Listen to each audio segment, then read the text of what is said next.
Welcome to the Becoming Superhuman podcast, where we interview extraordinary people to bring you the skills and strategies to overcome the impossible. And now, here's your host, Jonathan Levy. This episode is brought to you by Health IQ, an insurance company that helps health-conscious people like runners, cyclists, weightlifters, and even vegetarians get lower rates on their life insurance. You know how you get a lower rate if you're a good driver on your car insurance? Well, why have you never been able to get a lower rate on your life insurance for living a health-conscious lifestyle? Well, it turns out that now you can, and that's because of Health IQ and the way that they use science and data to secure lower rates for health-conscious customers. Customers absolutely love them. In fact, they are rated a 9.6 out of 10 on Trustpilot. So I recommend you guys see if you qualify, and you can go ahead and get your free quote today at healthiq.com/superhuman, or just mention the promo code superhuman when you talk to a Health IQ agent. This episode is brought to you by Organifi. You guys, one of the only things that every nutritional expert that we've had on the show seems to actually agree on is that we all need to eat more vegetables, eat more greens, eat organic, cut out all the processed junk. Well, who has the time, right? Who has the time to go out, do the shopping, make the salads, make the juices, make the smoothies? And that's what I love so much about Organifi. Their product is an all-organic green juice. It has all of the nutrients that you need. It tastes absolutely amazing, and it's made by wonderful people who I consider to be personal friends. And as listeners of this show, you guys can actually save 20% on your first order. And all you have to do is go to Organifi.com. That's ORGANIFI.com and use the coupon code SUPERHUMAN at checkout. Well, hello, super friends, and welcome to this week's episode, which is brought to you thanks to a review from Peter34 of Germany, who says, mind-blowing, 5 stars. Searching the web for the marvelous Wim Hof, and I ran into the Becoming Superhuman podcast. Since then, I am hooked. It is a mind-blowing journey. Jonathan does an incredible job. It's a pleasure listening to the insightful tasks. Guests are well chosen, and they gave me tons of inspiration to think about or try. Peter goes on to say that he enrolled in some of our online courses and that they are made with both love and knowledge and provided valuable insights and wisdom, worth every penny. Thank you so much, Jonathan. Well, thank you so much, Peter. I really, really enjoyed this review. Totally made my day, and I wanted to make sure to read it out on the air. If you guys haven't left a review, please do. That's all I'm going to say. Please do. On to today's episode. You guys, this is a guest that we have had a lot of requests for, and finally we're introduced to thanks to one of our students, Jeff. It is Jerzy Gregorek. You guys have probably heard about Jerzy because he is in Tim Ferriss's latest book, and he is in one of the longer and more popular episodes of the Tim Ferriss Show. But that is not his biggest claim to fame at all. In fact, Jerzy is the creator and founder of UCLA's weightlifting team. He is a 4-time champion Olympic weightlifter. He still has a world record that has been standing for 17 years that nobody is able to beat. He immigrated from Poland to the United States with his wife Aniela in 1986 as a political refugee and rose through the ranks of being a trainer and mentor to people for over 30 years. He went on to develop the Happy Body program, which is a fitness regimen and routine that you follow every single day that is designed to improve upon this issue of fitness that we all have and help people create bodies that actually function and work. Jerzy is 63 years old, and he can still slap pretty much all of us around when it comes to Olympic weightlifting, power, and strength. So just an incredible, incredible individual. And on top of all of that, he has been awarded with various awards as a poet and as a published author. He's written a number of books, including books on grit and books on, obviously, the Happy Body method. So a whole lot of things. And as you'll see in this episode, we did not cover even a fraction of them. I have to admit that we jumped around, and I tried to get as much of Jerzy's wisdom and life wisdom and advice into one episode, but we reached the end of the episode and realized we would have to do another one.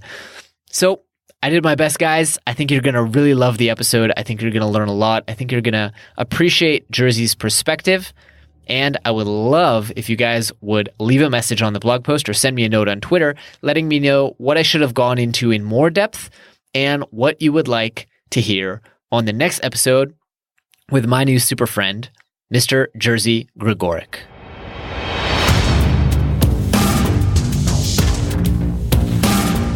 Jerzy, welcome to the show, my friend. How are you doing today? Fantastic. Woke up about 3 hours ago, coach already to people, and I'm ready to, pass great ideas. Brilliant. Well, I'm so glad that we got connected. I believe we actually got connected by one of your coaching clients who said that I just had to meet you. And so, big shout out and big thank you to Jeff for that. Oh, all right. Yeah, that's fantastic. Yeah. So, Jerzy, for those who haven't heard of you on the Tim Ferriss podcast, haven't checked out your work, I tried to summarize it in the intro that I recorded, but there's a lot there. So if you could give me an overview, give our audience an overview of who you are and what you do, and a little bit about why you do it as well. Well, I was born in Poland in 1954 in a very poor family. My father was a steel worker. So he worked on building railroad wagons, and it was a pretty tough work he did. And my mother was a seamstress, and it was really tough for the family to have enough food, on monthly basis. I always kind of like education. When I was 7. I went to school and my father taught me all the multiplication from 1 to 100.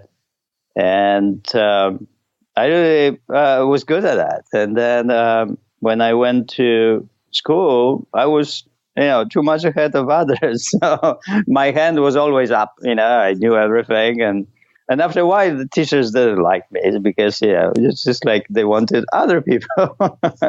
No, but I was not mature enough to know it. So I became a little bit rebellious, but always loved physics, mathematics, and so on. When I was 13, I picked up Olympic weightlifting. I thought it would be good for me to stand up to the big boys because I was short and weighed only about 100 pounds, skinny and weak. And weightlifting helped me a lot. So about 3 years, and it was enough to stand up, or I even didn't need it because power grew in me. When I was 19, I was an athlete at that time. So it was the time in Poland when people were placing athletes into the fire department instead of the army.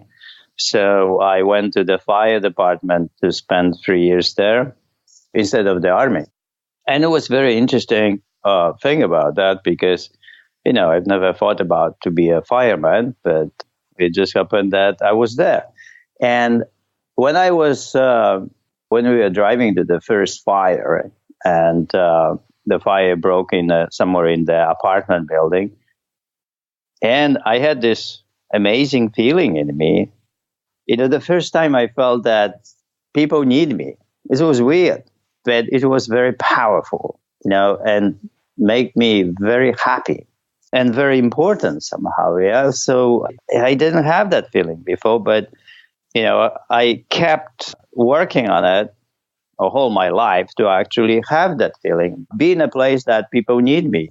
And that's why maybe I drove myself like crazy to know more, to find out how we learn, how we build things, how I help, Today is 63 and, I developed a really great coaching system and people profit from it and benefit from it and they want it. Physically, I am really in a great shape. So I'm really the inspiration to my clients that are, younger than I, but they don't have the power that I have or health or whatever lifestyle. So they like what they see. And I think that role modeling is one of the most important inspiration in life. And, without that, we can talk a lot, but if we have that, the physical, something physical that supports the walk the talk. So that helps a lot. And maybe that's why a lot of yoga teachers are coming to me and learn the happy body. They want to be the mentors and to learn the complete system in order to walk the talk. Because as you know, yoga is not complete in this way. So people go to yoga and try to find their everything what they want, but of course yoga doesn't deal with ideal body weight, and we do. So it's kind of missing that factor. I came to US because solidarity. I was after 5 years, I loved the fire department. So after 3 years, I stayed in the fire department. I wanted to be a fireman because of that, probably that feeling of need.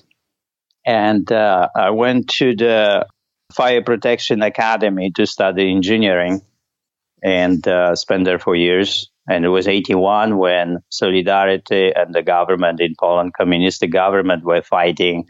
And they created a situation when the government wanted to use the fire department against demonstrations. And we say no. And then this ended up badly. They attack our academy, pull everybody out, form a new school, and I found myself underground. Wow. And I was underground for 4 years. I was underground in a church where Jerzy Gregorek was, and he came to us to the academy to help students to survive emotionally the whole situation. The strike was at 10 days. And then I was one of the leaders. And we needed help. We needed help from Solidarity members and everybody else. And that's when Jerzy Gregorek, he was the voice of, people. He was incredible. He was like Martin Luther King here for Polish people. His sermons were very powerful, very inspirational, help people to live life in this, darkness. So the government, of course, hated him for his words. And they captured him and then tortured and, murdered him in 1984. And that was a huge loss for Poland. Jerzy was... Then in 2010, Jerzy was recognized by the Catholic Church as a saint. And 2011, there was this form medal for people that were fighting for the same cause. And last year in August, I went to Poland to receive one. And that was for people that fight in life for truth, love, and forgiveness. And, when I was coming, to US back, and then I realized how, in 80s, everything would happen during this time, how that contributed to my life and building things. Like I built a happy body, and I built on the truth of fitness and embrace everything in numbers. So it's testable. So it's not just a talk. Tell me the story. I'm curious to hear, was fitness already a part of your life when you were at the fire department? Or when did fitness come in and become a part of your life? Well, I was a weightlifter, so Olympic weightlifter. So I was not really in fitness. Fitness is something for people, right? Regular people. So how it happened to me when I came to US in 86, and I met this president of American Weightlifting Association in Eagle Rock, Bob Heiss, and I talked to him about weightlifting coaches, what do they do here? And he said they usually don't work in the field, they pick up something else. So I asked him, what to do if I want to work? And he said, there is no work for Olympic weightlifting coaches, but there is such a thing as personal trainer. There's something new. And a lot of coaches don't like it, but some do. So you have to go and find for yourself whether you like it. So that time we lived in Los Feliz and we didn't have a car, and we lived in other people's place in, unfinished home. And it was just, just kind and good people that helped us at that time. So we started walking around and trying to find the gym and see what is a personal trainer. So it was 86, right? 87. And we found after about a week, we were walking farther and farther. And one day we walked to Burbank. It took us probably 2-3 hours to walk there. And we found a gym, Power Source, and went there and introduced ourselves. And the owner, Aram, he said, you can come here, I will pay you $5 per hour, and then you test yourself, and we'll see if you like it, and we will see if it's something that is for you. So I said, okay. So I started work, and so I said, what should I do? He said, well, go to people and talk to them, and we'll see if you find yourself. And then I did. I started talking a little bit, and then also they started sending people to me for 1 hour session.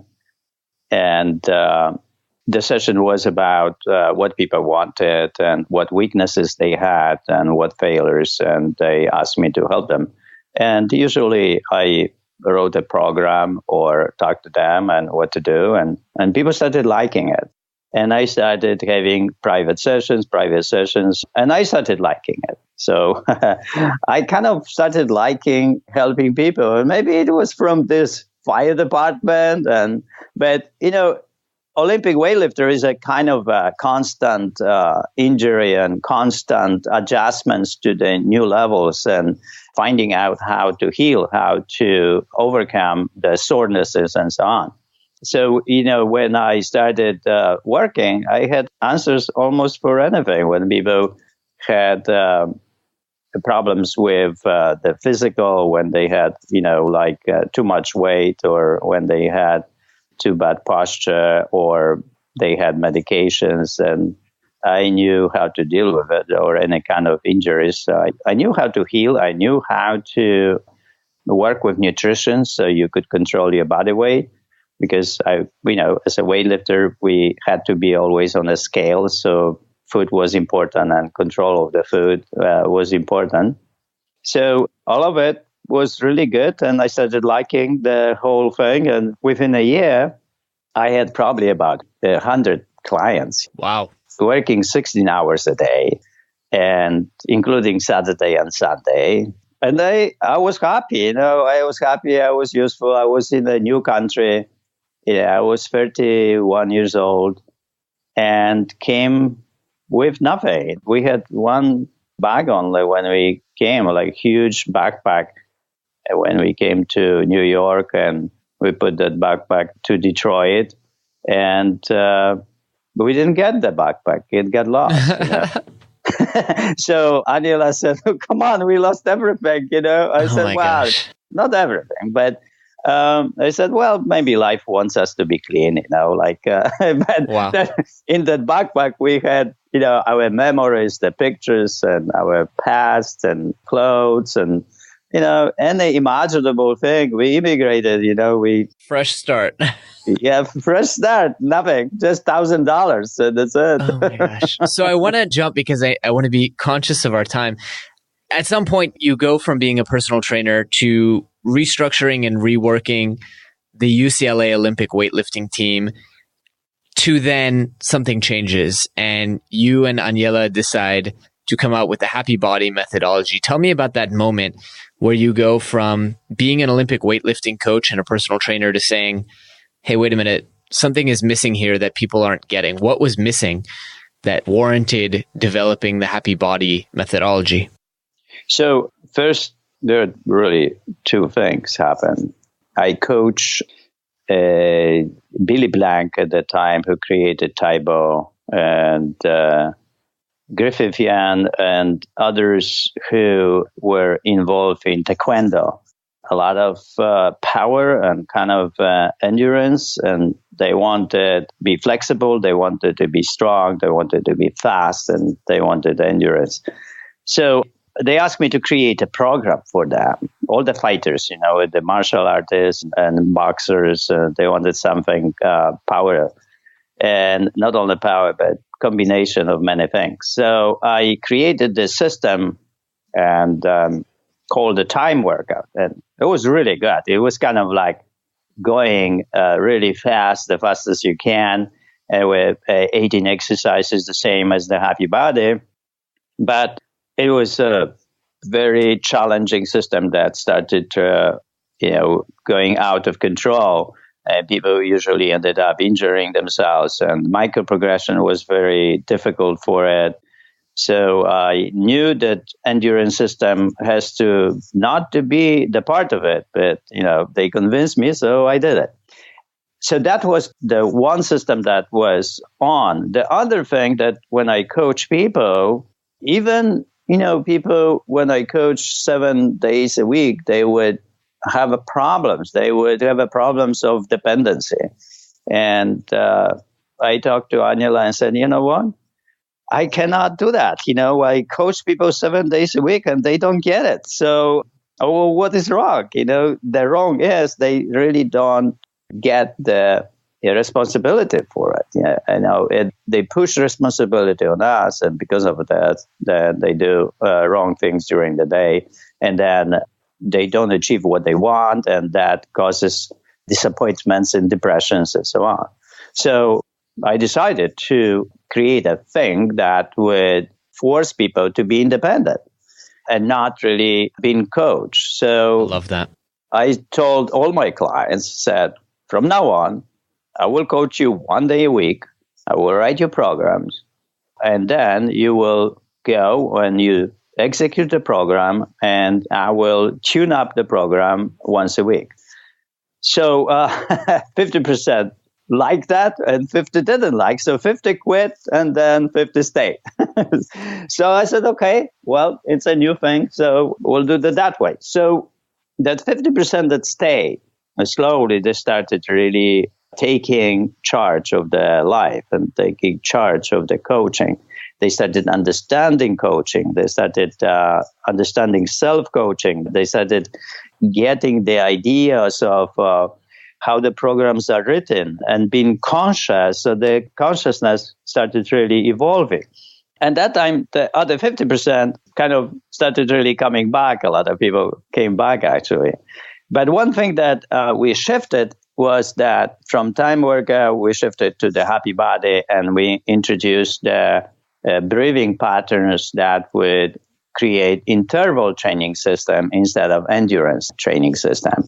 Because, a lot of people were also in the age older than 35, and the whole aging began, and they started deteriorating and needed help to restore the muscle and restore the flexibility. And the system that was too aggressive would not do that.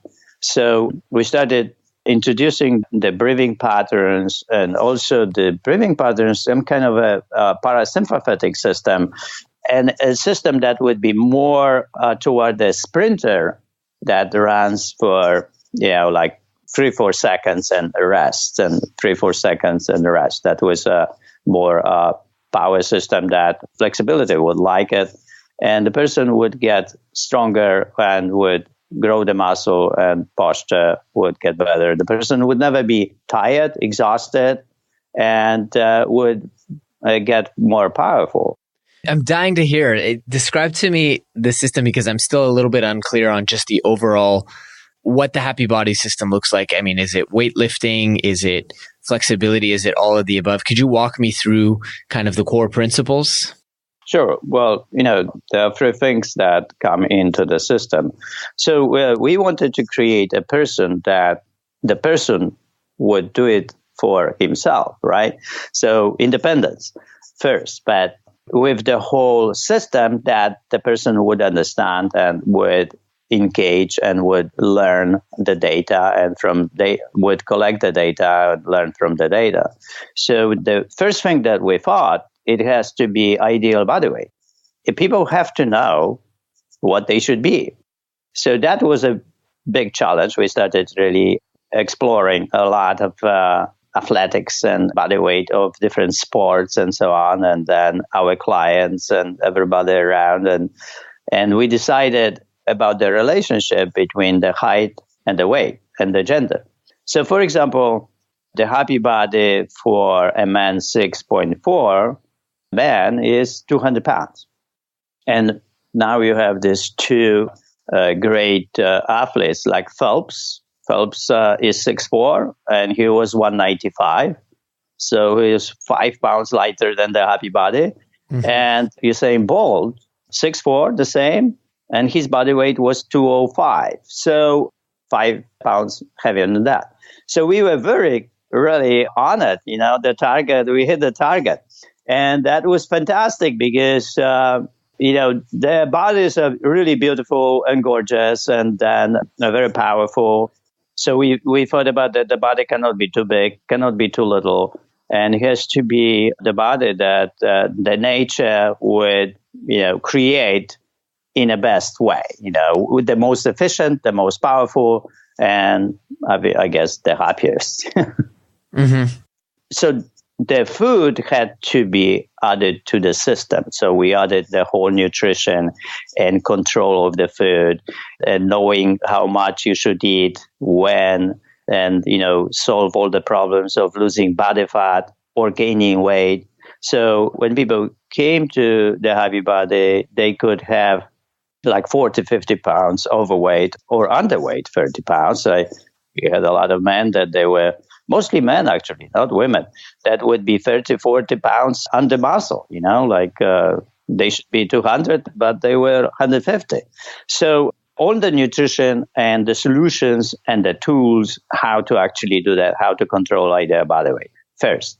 The second was that we also experienced a lot of people that would have perfect ideal body weight, but would be skinny fat. So we saw a lot of our clients that would achieve 110 pounds, let's say, but would have 30, 40% body fat. So they were very unhealthy, and they were not simply lean enough. The body fat percent was too high, and they were obese. So obesity is body fat percentage. It is not how big we are. We saw a lot of people actually obese within the great ideal body weight. So the whole, way of judging the body mass index is not right, because you can have body mass index perfect, but you can be obese at the same time. So we started introducing a body fat measure and call it leanness, and started connecting what is the body fat percentage supposed to be. Mm-hmm. Then we developed the standard of ideal body weight, developed the standard of leanness, and then leanness standard was for men 10% body fat, for women was 13, because they have a little bit more fat. And then that was the body fat percentage that athletes, when they don't compete, they get fat and they become 10% or 13%. When they compete, they drop. So we just thought it's fair, Sure. The fattest athlete should be the leanest human being, yeah? So the happy body goes from 25%, let's say, to 10, from the worst to the best. But then was another thing, standard that came, flexibility. People age, become inflexible, stiff, and that was really a big factor that people wanted to improve. So we developed that system, 18 exercises that would cover the flexibility.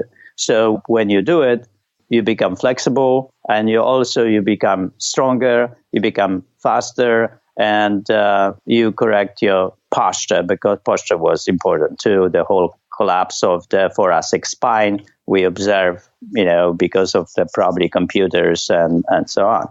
So we developed all these standards, but we didn't know how strong a person's supposed to be, right? So that came from competing at the Master Olympics in Melbourne. It was 2002. And I was there watching old weightlifters competing. And there was 80-year-old weightlifter from Australia. He was 80 years old, and then he came to lift on the platform. He came to lift the weight equals his body weight.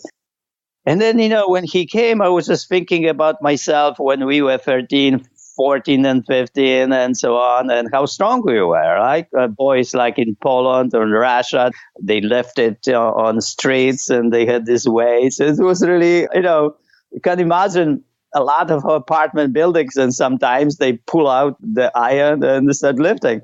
And the best of us were able to lift the weight equals the body weight. Mm-hmm.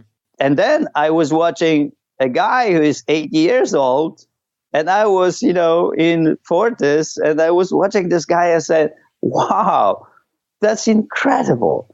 And I just thought, wow, if we could somehow transfer all these Olympic weightlifting numbers for people for their regular training and tell them how strong they're supposed to be, that would be just the way. So I work on numbers and transfer all the numbers from clean and jerk, lifting the body weight, to the certain exercises in the happy body, and set up the standard of strength, and then set up the standard of speed, and the happy body was at that point complete. Okay. So I want to ask, I've been itching and dying to ask. This is probably the question I'm most excited about asking you, because so many people, I'm going to give a little setup here, but so many people hear Olympic weightlifting and they think it's just a competitive sport. I don't need to know Olympic weightlifting movements any more than I need to know how to do a backflip or the iron cross or gymnastic movements. And I know that to be wrong, and you know that to be wrong, but I would love to hear you explain why Olympic weightlifting is such an important tenet of the happy body, and why you feel that Olympic weightlifting is valuable for everybody, not just people competing in that specific sport. So imagine doing snatch, let's say. So you throw the bar up and then you jump under, you block. It's a very complicated move, and it's plyometrics involved. It's difficult. So I decided to transfer it to normal static system, one exercise that would have all the benefit of it, but would be just static, not really difficult to do. And I call it power tower. And power tower is this movement that you stand straight. You have two dumbbells on both sides, and you lift these two dumbbells to your chest, and you rotate the arms back, a little bit so they align with your body. And now it's like you have two dumbbells, but it feels like you have a bar. Now, with these two dumbbells, you sit down to the full squat position. Now, in the full squat position, you press those dumbbells and you stand up, and then you lower. That's it. All right. But that one movement really is the movement that if you do it, then your body is capable of facing any task in your life. Why? Because what is needed is flexibility of your ankles. So your knees have to go forward. It means that ankles are very important to develop flexibility inside. So the ankles flexibility is needed. Now, the other flexibility is needed is the hamstrings and hip rotation. And here, a lot of people have problems with flexibility of hamstrings and hips, and that limits people. Usually when people squat, they rotate the hips under them. That's why the butt wing they have. So they round the lower back, the lumbar, to the outside. That creates some problems with, discs and so on. The other thing, the third one, flexibility that is needed here is the whole thoracic arch, that the chest arches backward and keep that upper body vertical. So when you put this three together, you have actually necessary flexibility to lower yourself down to the squat position with the body that is upright without leaning forward at all. For that flexibility to create or develop, sometimes it takes time, right? But if you do, then you are capable actually to do almost anything in life when it comes to the lower body. And when you analyze all athletics and sports, like tennis and then, football or baseball, it's all legs, leg power, or golf, and leg power and flexibility is extremely needed. Volleyball, it's just all legs. Basketball, it's not arms. Arms are just only finishing the thing, but not really. It's not about arms at all in athletics. I love that. And I often like to think when I look at a movement as technical as a snatch, sometimes I wonder, and I've never done the research, but I wonder where these movements actually came from, right? It seems like such a random thing that somebody one day said, this is going to be an Olympic movement. You need to get the bar from the ground over your head. And then I think about, they must have been focusing on muscle groups. When you look at a deadlift, they're thinking, okay, let's test the integrity of the spine and of the corset. Let's test the integrity of the abdominals. When you think about a snatch, it's the perfect movement to test everything. I mean, if there's any one weak link in your physiology, from your ankles to even your wrists, it's going to crumble at a heavyweight snatch. And so I think in a lot of ways, these movements have been designed to put your body through the paces of what the most challenging kind of kinesthetic movements are. It's the movement it's the plyometric movement, and it's not static movement. So when it comes to deadlift and snatch, deadlift and squat, these are two static movements developing strength, but not power. Mm-hmm. So you have to understand power, that it's not really strength. So imagine this. A person that lifts 1,000 pounds in 10 seconds is as powerful as the one that lifts 100 pounds in 1 second. Mm-hmm. So the power is how fast we move the things, but not how strong we are. So it's in Olympic weightlifting is that nature of the Olympic weightlifting is that we move those weights very fast. So we can move 300 pounds very fast. So that creates a lot of power. That power that is generated in the lift of snatch or clean and jerk is 5,600 watts. To comparable for other athletes, sprinters generate almost 5,000. And then squat and deadlift even perform on the highest level, why people break world records, is only 1,100. So 5 times less power in the deadlift and the squat than in the snatch or clean and jerk. When it comes to bench press, it's only 300 watts. It's almost useless when it comes to, athletics. So the squat and deadlift can be supportive exercise for Olympic weightlifting, but cannot be really useful for athletes because they can develop strength, but they will lose the power. So there was a powerlifter that tried to be Olympic weightlifter, and it was Hannon, I think. So he was squatting 1,100 pounds, but to break world record in clean and jerk would be enough for him to squat 750. But he was too slow because of developing in powerlifting. So he couldn't develop enough, speed in order to create more power. And he tried for, I think, many years. He was very close. He was about 20 kilo less than the world record. But, I talked to him in Colorado Springs. So he said, you know what?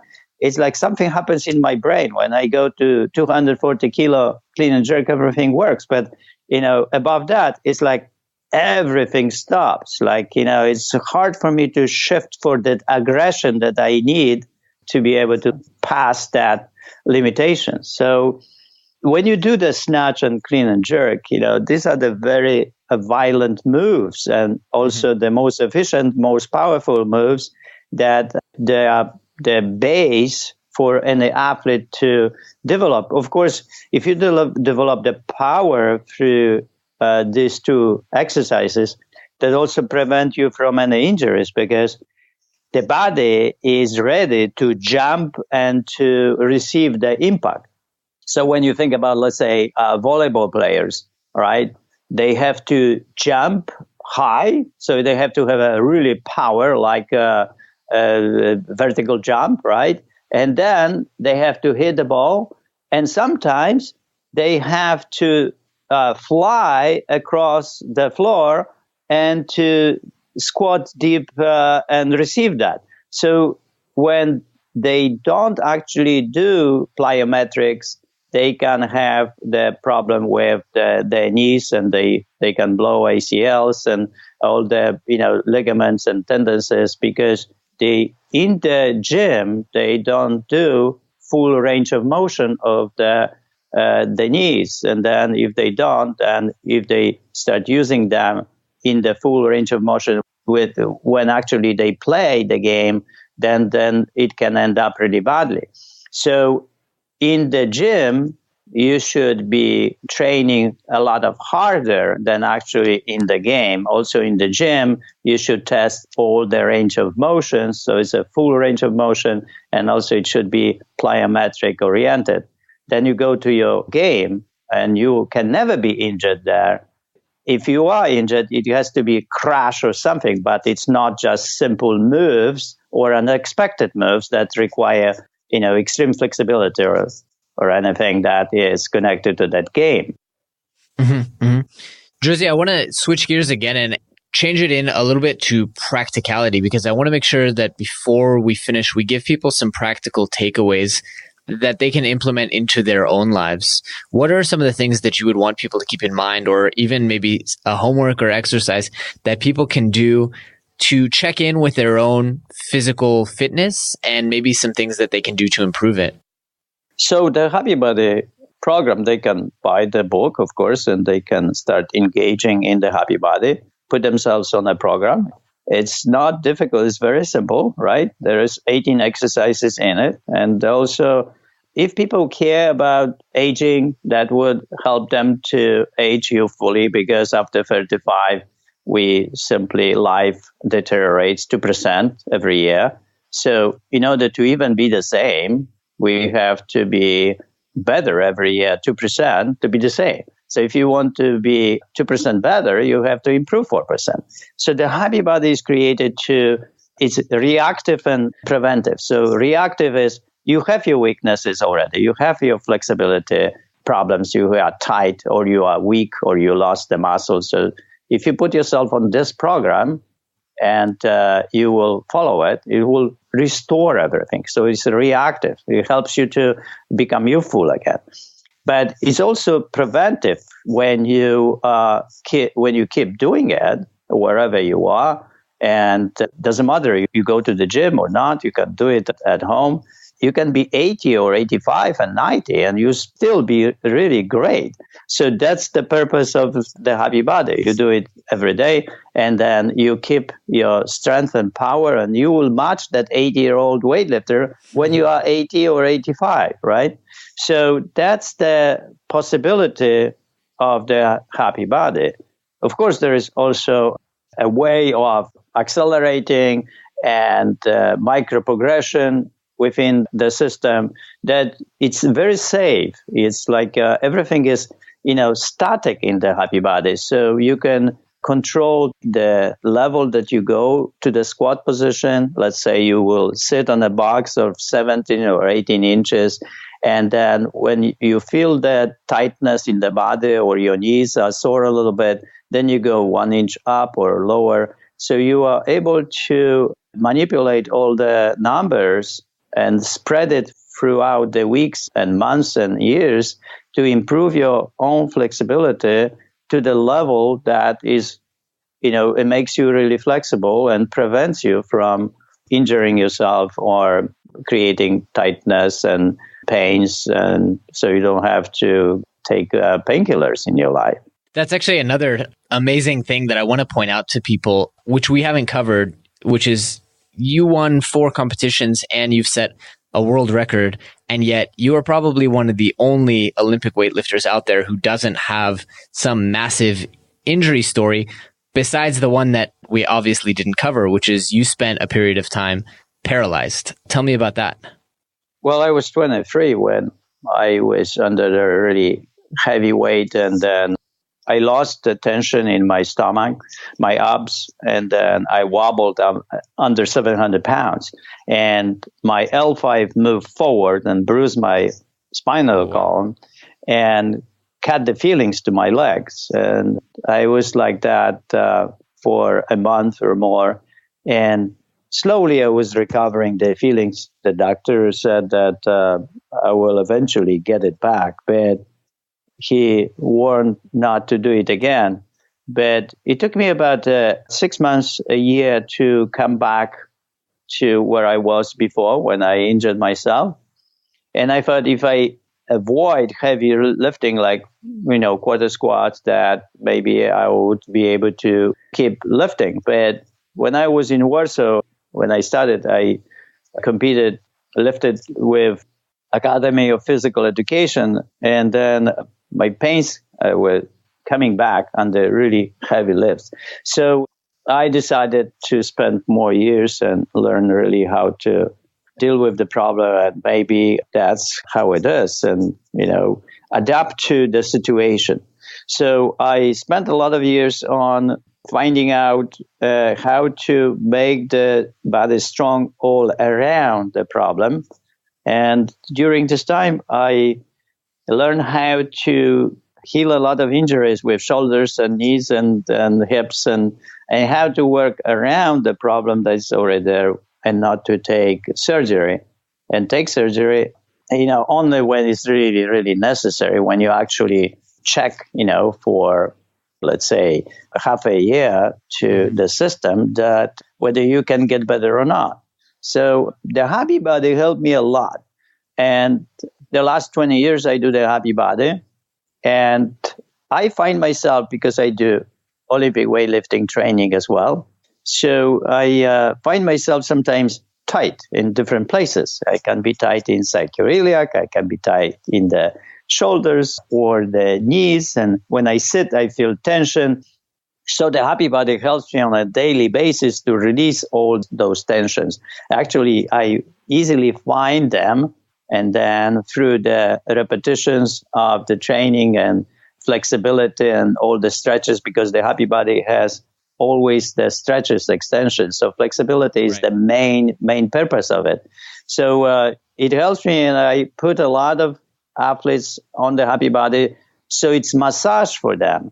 For them, I call it massage. The Happy Body is massage. For regular people, it's just the main training. But for athletes, it's massage. You go one circle around all the exercises, 18 exercises, and if you don't have any tightness, no sorenesses, everything works, then you stop there. If you do, then you go another circle until you release the whole tension. It works. I tell you, it works amazingly. It's just like incredible. I'm really proud that I created that thing. It's so interesting. And I'm looking right now at this poster to try and get a feel, because as you said, it's not all about Olympic weightlifting. And it reminds me a little bit of Ido Portal method, which I don't know if that's a compliment or an insult to you, but just I don't know the method, so. Okay. Well, it's just the deliberateness of very specific movements done in a very specific way to focus on very specific muscles. And I think that's a really interesting thing. Yeah, when you look at it, you see 3 levels, right? And 3 sequences. And the first sequence, and so the system is created to work, horizontally and vertically. So horizontally works that we come from the upper body to the abs and to the spine, and then we go to upper body again and the lower body. And then vertically, it works that it increases the difficulties when we go down. So you can see that all the up work is getting harder as we go down on the poster. At the same, the arches harder and the squats are harder, and then also the stiff leg deadlift. Everything is harder and requires more flexibility, because the sequence 1 prepares you for sequence 2, and sequence 2 prepares you for sequence 3, and the 3 is the main challenge. In the 5th exercise is power tower. So imagine that's the power tower that connects you to Olympic weightlifting. If you do that power tower the right way, you're ready to do Olympic weightlifting. If you do that the right way, it would take me 5 minutes to teach you how to do the snatch. But so because the body is already capable, has all forms ready to actually do that. So the whole purpose of the happy body is to become good, great in that one exercise.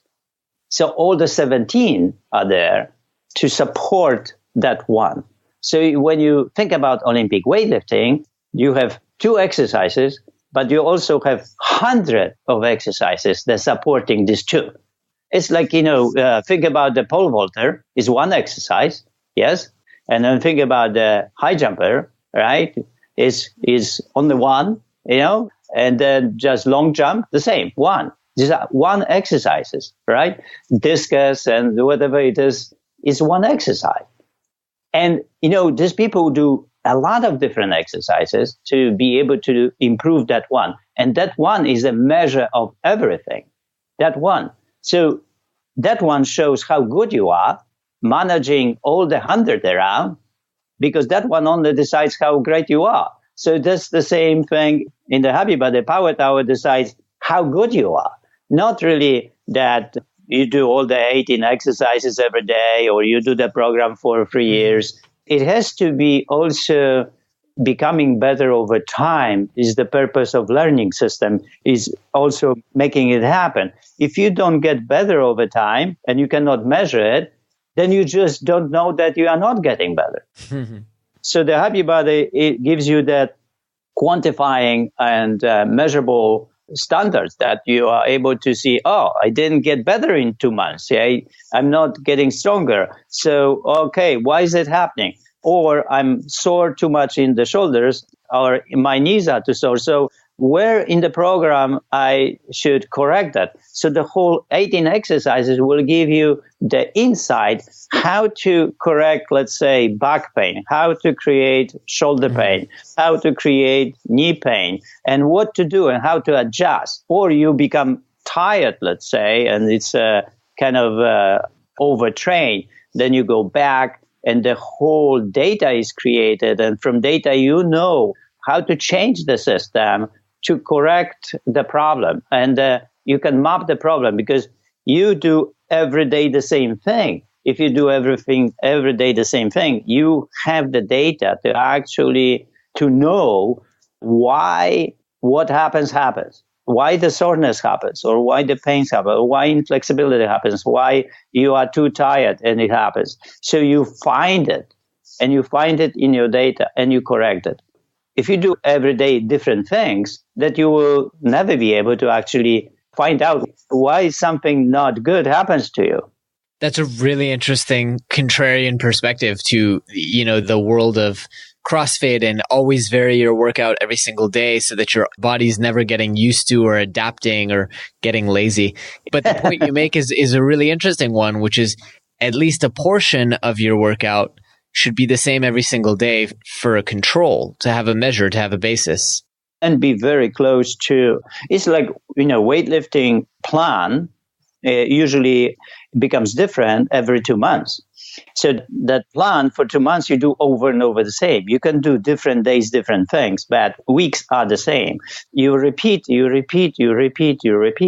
And then from repeating, you experience different feelings when you do the snatches on the certain weight or squats or, ab routine, whatever it is. You are learning about yourself. You're learning your body adapts slowly to the challenges. You lifting the same weight, and that lifting becomes easier, become more pleasurable. You have to know that becoming a weightlifter is a really pleasurable thing, and becoming any athlete is a pleasurable. It's not really something that we do it through pain. We do it actually because we feel good, and you have to restore yourself to the next day and to be ready for the next day. And the whole recovery system has to be understood from the perspective how much load to put on the body in order to, for the athlete next day, be ready for another challenge. So if you make mistake here, if you put too much load and it's not enough recovery for 23 hours, let's say, then the athlete will be a little bit tired, a little bit apprehensive to actually do the training, will be scared to attack the records. So that's not good. So actually, to be successful in Olympic weightlifting or any athletics, you have to be, having a good time. You have to be all the time recovered and feeling good. And it's all the power athletes are like that. When you come to endurance athletes, they're always exhausted, they're always tired. But you cannot imagine a sprinter, Usain Bolt, to be exhausted and tired. It doesn't happen because it's the power training, and power training is fun. When you think about Olympic weightlifters, they do the lift and they sit on a bench and chat to each other, having fun. It's not like they are going and going and going. No, we are not marathon runners. And then that's why they are power athletes and not really endurance athletes. Right. Absolutely. Jerzy, I just looked at the time and we've burnt through the entire hour just talking about a small fraction of all the things that we wanted to cover. I told you that we have enough for 24 hours, so we just need to probably schedule another one. And I think we probably should, but at the same time, I think our audience has already gotten so much value out of this episode that I don't even feel bad, having us start to wind down here. I hope that they will have questions, yeah? That's the next question, is if people do have questions and they want to learn more and they want to reach out, obviously we will link them to all the books that you've written. We didn't even get to talk about the poetry and all the writing that you've done, but... Oh, well, let me read you a poem. Yeah. It's special for you. So I have this poem that I read many times in a class for the happy body people that want to learn. And it's very inspirational, motivational. It comes from a Jewish poet that... because you're in Israel, so it should be really very special for you. This poet lost his life in Warsaw uprisal, ghetto uprisal, and it was 1943. And his name is Moshe Schimmel, and we translated actually a book of poetry he wrote in Polish and in Yiddish at the same time. And the title of the book is The Shy Hand of a Jew, and also it's available on Amazon if people are really interested in poetry. But this is a really beautiful poetry. We love this poet. He is like Radnoti from Hungary, another poet that lost his life in the Holocaust. So let me read you the poem. And the title of this poem, I Won't Be Small Anymore. My brothers left. My sisters left. They left me behind because I am too small. But I won't stay. I have healthy legs. I will find a road to my homeland. I will run after you on a railroad track through forests and mountains, valleys and ditches. I wasn't born to be disobedient or blind. I will carry bricks and build houses. I won't bother with heat or desert wind. I will be an architect of the new Palestine. I will be a worker and tan in the sun because I dream about the new Jerusalem. I will come to help you. I won't be small anymore, and I will live in the house that I built. And this poem was written in 1935. Wow. 2 years after Tel Aviv was founded as a city. You see, right. Yeah, so very beautiful poem, a lot of metaphors, a lot of inspiration, a lot of motivation, a lot of courage. It's just, I love this poem. It's just like, it always lifts me up, does something to me. It's almost like it would make me cry if I do something not what I'm supposed to do. It raises me up and then sends me to do what needs to be done, what is good. It's brilliant. I love it. Really, really touching. And I think I needed to hear that this week as well, because sometimes I think we all have a tendency to want to be small and just want to rest and want to relax. I think we need to be reminded that we don't do things like this, things like recording a podcast every week and putting it out into the world. We don't do it for ourselves. Yeah, like hard choices is life. Yeah, that's my saying that, Absolutely. It's hard choices, and life becomes easy. And then this poem tells us about that. It's a beautiful poem. It's a huge metaphor about the hard choices and easy life. It's beautiful. Jerzy, I want to give you an opportunity to let people know where they can connect with you and learn more. Well, the best way is just to come to thehappybody.com and then start exploring. It's a lot of good things. We are still in the process of, finding out how to emotionally change people on the journey, how to become the happy stoic, I call it. And probably we'll talk about this next time. But there is a definitely situation when we are 160 pounds and we become 120. That is the situation here that our mind is not following the road. And we can be physically 120, but our brain is 160, and then we return back. And my, last 5 years I spent really on the program, emotional system that would help people to shift that from the 160 brain to the 120 brain and develop the transitions that would allow people to become the happy stoic instead of miserable stoic, right? So when you actually control things bad, you have the emotions are dragging you, against your will. Yeah. Wow. We definitely have a lot more to talk about, I think. And we didn't even get into how jealous I am that you had the opportunity to hang out with Tim Ferriss. And I think we could talk so much about just all the things that he's learned from you as well.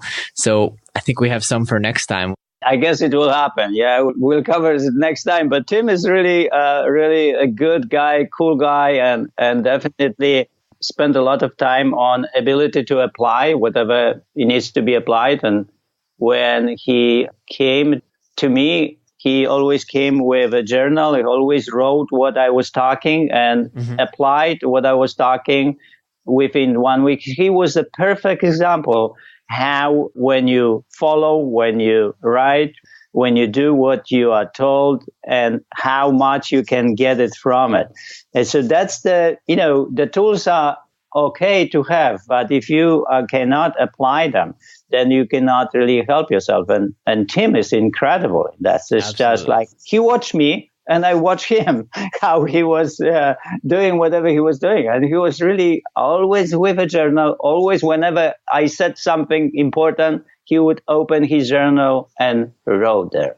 And then he understood microprogression and he gave me these 2 words. He said, what are you doing? You're doing microprogression. And because you are doing this microprogression, you are capable to mend broken people. Because, the people come to you and then they have these old weaknesses and you are able to actually help them to overcome this and to change that. That's Tim Ferriss. It's just incredible, man. Absolutely. I love that I met him and that, the God sent him or, life sent him my way. Yeah, I can't tell you how jealous I am, but one day I'll figure out a way. So Jerzy, I want to thank you so much for your time. Before I let you go, I want to ask you, if people remember one key takeaway from this episode, what would you hope for it to be? Well, one thing. Well, I think that the most important in life is to progress, to become better over time, and to focus on it. So you don't pass the time without becoming better. It's easy to go to the gym for 10 years and become the same or even worse. So when you analyze your life, when you look at things, try to measure them, try to find out whether, you're getting better every year or every month or whatever. And if you don't, start, talking to other people and find out why you don't get better and what to do. And then start correcting that. So, becoming better over time is the most beautiful thing that you can have. I love it. And it perfectly articulates the philosophy that we try to espouse in the podcast. So I want to thank you again, Jerzy, for sharing your time with us and your energy and your enthusiasm. And it's certainly been our pleasure. My pleasure as well. Thank you. I hope that, this podcast will help people in some ways, right? And if it helps one person, that's enough. I completely agree with you. And anyway, we had fun with it. Right. Oh, yeah, I had fun. I told you that we'll digress a lot and we'll need, to meet again. Well, we've got it. I just added it into our little software. And until then, I'm looking forward to it. All right, that is all that we have for you guys today. I want to give a very special thank you to this episode's sponsor, Health IQ, the health insurance company that helps health-conscious people save on their life insurance using science and data to assess the fact that health-conscious people have lower risk and therefore should get lower rates. Remember, guys, to see if you qualify, go ahead and get your free quote today at healthiq.com/superhuman or mention the promo code superhuman when you talk to a Health IQ agent. I also want to remind you guys that if you were inspired by this episode, if you've been inspired by the idea of learning faster and remembering more and accelerating your capacity to learn, then I strongly encourage you guys join me for a completely free 1-hour training seminar where we will go into speed reading and memory techniques that will allow you to do all of the above. To check that out, simply visit jle.vi/webinar. Thanks for tuning in. We'll see you next week.